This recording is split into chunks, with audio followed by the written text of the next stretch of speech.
Tässä huoneessa on paneloidut seinät ja kipsilevykatto, joka on tarkoitus maalata valkoiseksi. Huoneen kunnostus aloitetaan yleensä ylhäältä, joten mekin aloitamme katosta. Katon olemme jo tasoittaneet ja hioneet valmiiksi. Työtä varten tarvitset suojamuovia, maskeerausteippiä, hiomakorkin, telapakkauksen, pitkän patterisiveltimen, japanlastan, jatkovarren ja kattomaalia.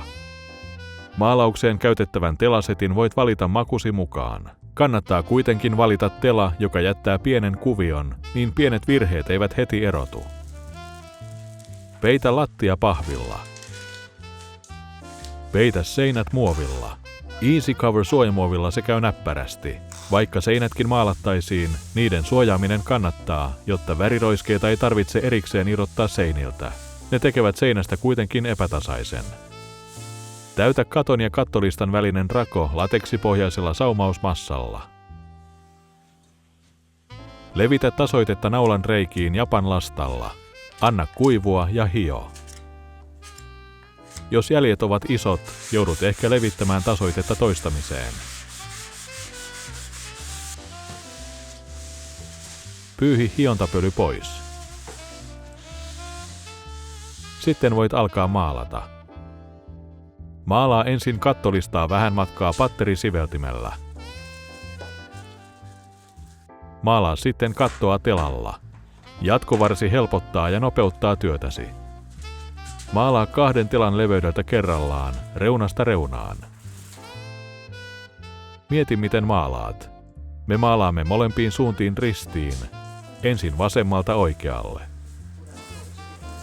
Kun maali on kuivunut, maalaamme seuraavan kerroksen toiseen suuntaan. Näin mahdolliset telanjäljet eivät näy yhtä helposti. On myös tärkeää, ettet maalaa liian isoa aluetta kerrallaan. Muuten väri ehtii kuivua yhdessä kohtaa ja katto jää läikikkääksi. Maalaa telalla aina siihen asti, kun olet maalannut kattolistankin. Jatka maalaamista siveltimellä ja telalla kohta kerrallaan, jotta koko ajan maalaat märkää pintaa. Maalaa listat myös telalla näin.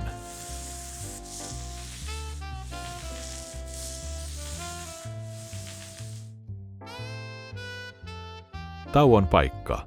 Anna katon kuivua.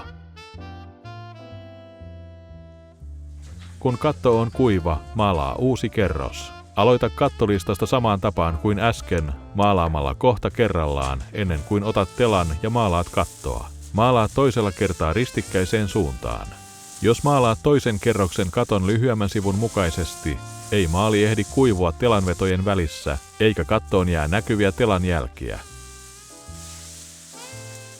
Irrota maskeerausteippi ja muovi ennen värin kuivumista.